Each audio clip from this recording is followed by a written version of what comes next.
Jean, vous vouliez réagir? Enfin, poser une question? Non, je ne vais pas réagir, je vais poser Pas une réagir, question. sinon je vous minute. Hein. Mais François m'a coupé la parole, mais il a fait mon préambule, donc merci. C'est un peu quand je vous entends dans une société où il y a un divorce avec les scientifiques, alors que le Star Surfer, il est complètement heureux avec les applications pratiques. On se demande si ce que vous avez dit sur le principe de précaution, etc., c'est pas comme si on prenait l'alibi des dangers du progrès pour priver de liberté une société qui en aurait envie. Donc la question, c'est comment on réconcilie notre société avec ces scientifiques et avec le goût du progrès, et comment on réconcilie, et en particulier comment on essaye de négocier avec les dirigeants, le monde politique, pour arriver à retrouver le goût du progrès. Monsieur Bravo, tiens, parce que vous êtes aussi bavard l'un que l'autre.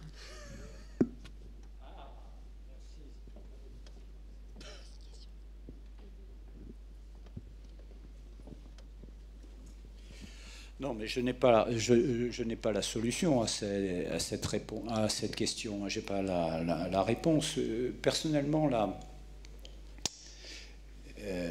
directement, indirectement, je me suis trouvé à proximité de débats publics, de travaux de la CNDP, Commission nationale du débat public.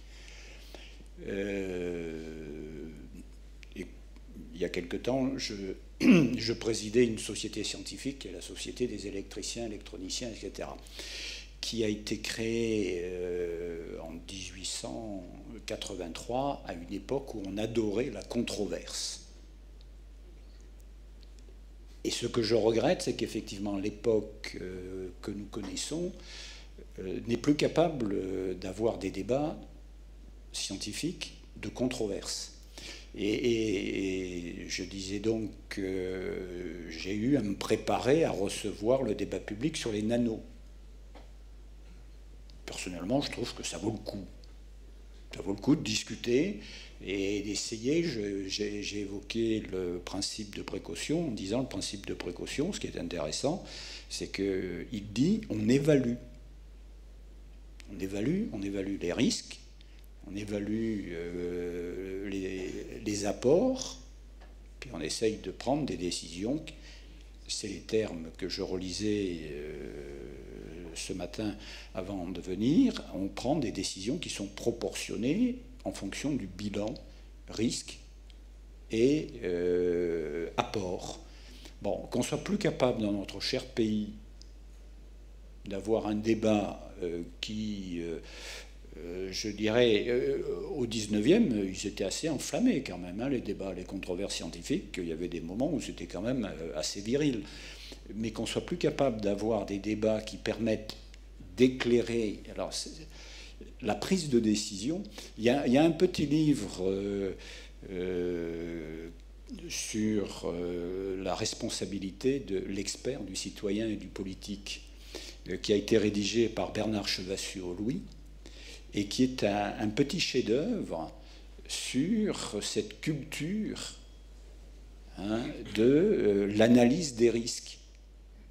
Et d'une certaine manière, alors il y a une question d'éducation et de capacité à discuter. Je pense qu'il y a aussi une question d'information et de communication sur la nature des enjeux scientifiques et des risques scientifiques. On peut parfaitement dire qu'il faut lutter contre l'émotion. À mon avis, c'est un combat perdu. Parce que l'image est extrêmement rapide et est émotionnelle. Donc il faut s'appuyer sur l'émotion. Donc je me demande s'il ne faut pas que les scientifiques réfléchissent à une manière de diffuser autrement le savoir qu'on le fait aujourd'hui. Alors évidemment, c'est très facile de dire ça, mais c'est parce que Nathalie nous pousse à essayer de répondre. Et bon, sinon, on est arrivé.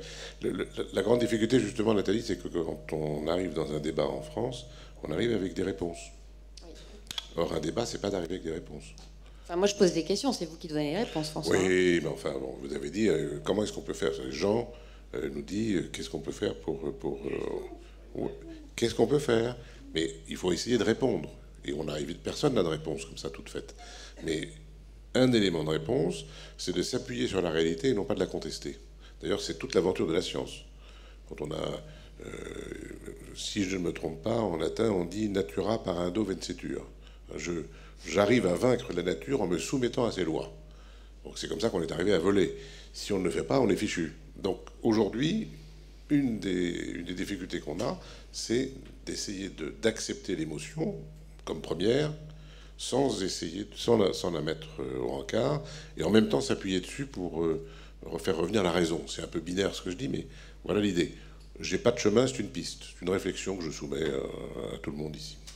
Simon, vous vouliez réagir? Puis je vais passer la parole à monsieur.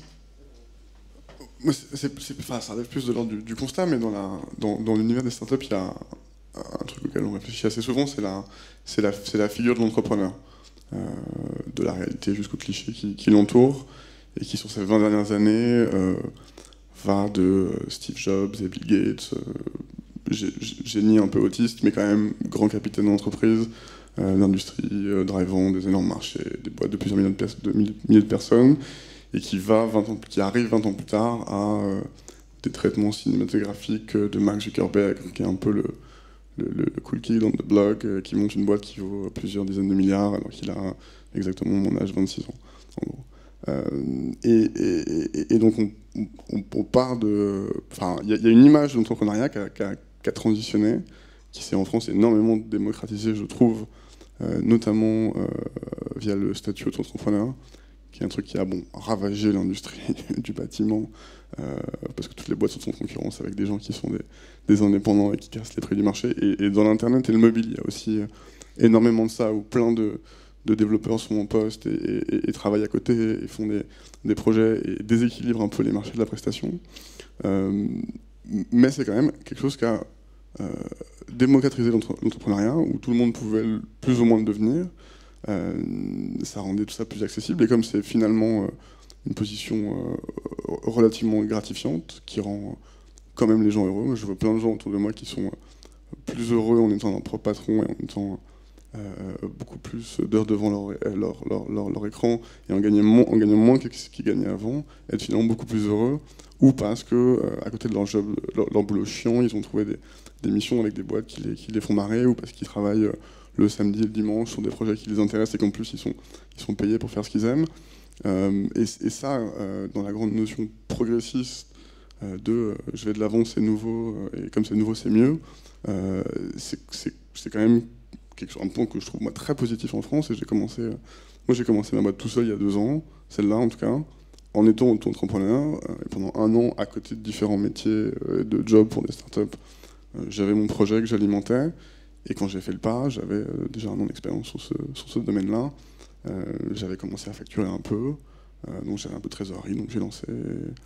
Et j'étais très heureux de faire tout ça. Voilà. Et j'ai pas eu à tout de suite monter une boîte, avoir les charges, les complications. Et donc ça, c'est peut-être un petit peu compliqué dans la recherche fondamentale. C'est un peu. C'était ce sur quoi vous vouliez réagir. Après, je vous passe la parole, monsieur. Mais... Ça, oui. Oui, allez-y, Alain. Oui. Alors, oui, s'il vous plaît. Allez-y. Non, après vous, monsieur, laissez. Et puis après l'autre question. Puis j'ai une autre question là-bas. Le dynamisme de la création d'entreprise est formidable, mais il ne résout pas tous les problèmes. Et il ne résout certainement pas le problème du développement, du progrès scientifique et des innovations.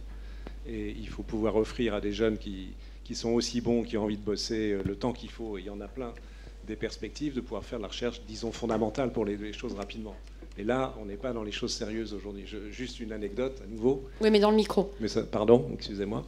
Un jeune chercheur qui est aujourd'hui chercheur, lui, qui est un étudiant qui a fait l'X, il est venu me voir sorti de l'X en disant « J'avais pris une filière autour du financement des biotechnologies. On me propose un stage à Singapour pour plusieurs milliers d'euros. Bon, mais entre-temps, j'ai quand même voulu goûter de la recherche. Je suis allé faire un petit stage dans un labo, faire un M2, comme on dit, donc première formation à la recherche. Et puis finalement, ça m'intéresse plus, mais je sais que je vais gagner 20 fois moins. J'ai 23 ans, et au lieu d'avoir 8 000 euros, c'est ce qu'il allait avoir dans son stage à Singapour, je vais avoir 400 euros, un truc comme ça. Et lui, il a fait ce choix parce qu'il a une motivation absolument ancrée. Mais les 19 ou 25 ou 50 autres, ils font l'autre choix. Et tant que dans notre société, on fera ce type de proposition, je pense qu'on marche la tête à l'envers. Certes, il y aura toujours des gens aussi dynamiques qui créeront des systèmes permettant des profits à partir de productions innovantes, mais des productions innovantes, à mon avis, qui se limiteront par le fait que l'innovation scientifique fondamentale en amont, elle est restreinte.